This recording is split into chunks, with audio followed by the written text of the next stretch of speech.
अल्पसंख्यक से आप जिलाध्यक्ष हैं, सारी चीज़ देख रहे हैं, राष्ट्रीय लोकदल पार्टी में पूरी कमेटी भी दे रखे हैं आपने। बिल्कुल। तो किस तरीके से चुनाव की तैयारी चल रही है और आपकी क्या तैयारी है?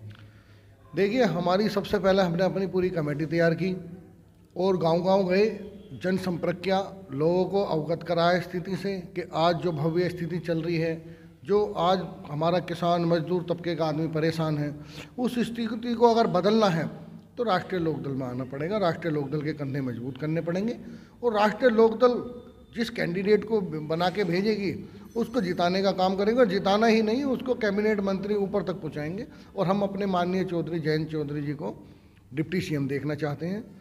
लेकिन एक इसमें थोड़ा सा जो प्रयास चल रहा है वो ये चल रहा है कि हमारे नेता तक सही बात नहीं जा पा रही है।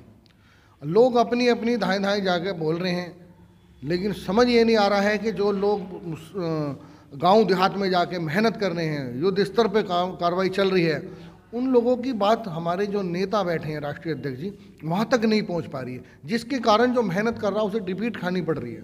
क्योंकि लोग जो है प्रेस कॉन्फ्रेंस में अपनी बात रखते हैं, अगर कोई मुस्लिम समुदाय का या कोई अन्य समुदाय का लोग जो पिछड़ी जाति से आता है, अगर वो आगे आने की कोशिश करता है तो जो उच्च श्रमण क्लास है, जो उच्च क्लास के लोग हैं, वो उनको मीडिया पे बोलने को मना कर देते हैं, अच्छी भी जगह बैठने को मना कर देते हैं।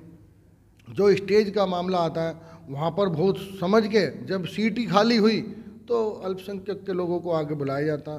तो इस चीज़ को लेकर हम जयंत चौधरी के पास जाएंगे, क्योंकि इसमें इस तरह से नहीं चलेगा, क्योंकि चुनाव नज़दीक आ रहा है। अगर आप किसी को अवॉइड करेंगे और वो किसी जाति से है तो खाली एक इंसान को अवॉइड नहीं कर रहे आप उस पूरी जाति को अवॉइड कर रहे हैं।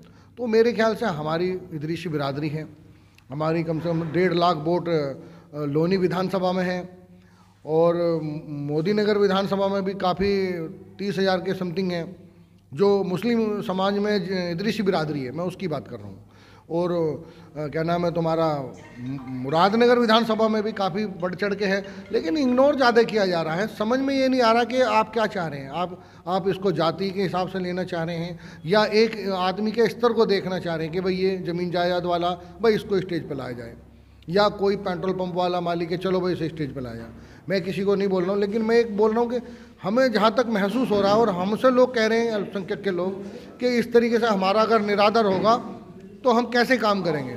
हम सिर्फ काम करने के लिए रह गए हैं, हम पार्टी में जो है इसी काम के लिए रह गए हैं कि हम खाली मेहनत करें, श्रेय कोई और ले जा रहा है। तो इस तरह से हमारी पार्टी का मनोबल टूट गया है, हमारे लोगों का मनोबल टूट गया जो अल्पसंख्यक के हैं। जो मैंने कमेटी बनाई है उन लड़कों को मैं कैसे कैसे समझा रहा हूँ ये मेरे को ही पता है, क्योंकि जब उनको मान सम्मान नहीं मिलेगा तो पार्टी के लिए क्यों काम करेंगे वो।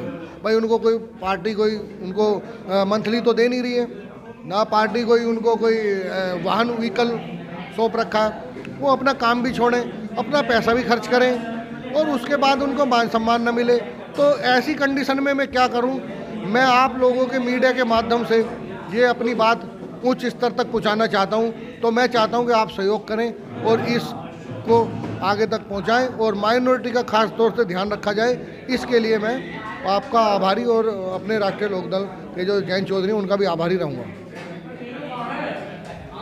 तो ये थे हाजी अय्यूब इदरीसी, जिन्होंने अपनी बात सामने रखी है, क्योंकि पार्टी को देख के कहीं ना कहीं ये, क्योंकि लगातार काम करते रहते हैं, ये सारी तमाम चीज़ें देखने को मिलती हैं। अब देखना होगा आला कमान इस बारे में क्या सोचता है।